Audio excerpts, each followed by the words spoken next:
नवीन नवीन बाळंतीण झालेली स्त्री असते ना, म्हणजे नवीन नवीन एका बाळाला जन्म दिलेला असतो ना एखाद्या स्त्रीने, त्यावेळेला तिच्यासाठी ह्या सगळ्या गोष्टी खूप कॉम्प्लिकेटेड असतात. म्हणजे सगळं काही मॅनेज करायचं असतं तिला एकटीलाच, कारण तिचं बाळ छोटं असतं आणि तिच्या बाळाला तिला एकटीला फिडिंग करायला लागतं.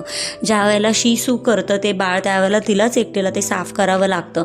आणि सासरच्या मंडळी अजिबात उठत नाही तर रात्रीच्या वेळेला जर ते बाळ जागं झालं, त्या बाळ रडायला लागलं तरी सासरच्या मंडळी, सासू वगैरे कोणी उठत नाहीत त्या बाळाला घेण्यासाठी किंवा तिला मदत करण्यासाठी. आणि जर तिने चुकून सुद्धा थोडी जरी मदत मागितली ना, तर हे लोक काय बोलतात माहिती आहे त्यावेळेला, आमच्या वेळेला आम्ही 4-4 मुलं सांभाळली, आमच्या वेळेला आम्ही सगळं केलंच ना, आम्ही पण काम करतच होतो ना, हे काय बाई आजकालचं नवीन ऐकावं ते नवलं, अशा खड्या शब्दांमध्ये तिला ऐकवलं जातं, सुनवलं जातं.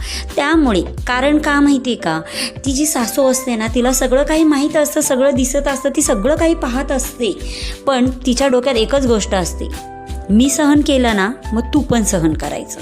म्हणजे सासवांनी सहन केलं ना मग सुनांनी सुद्धा त्याच गोष्टी सहन करायच्या. अरे सासांनी जर चाराने जरी सुनांना समजून घेतलं ना, तर ह्या धर्तीवरचे ना अर्धे दुःख कमी होतील.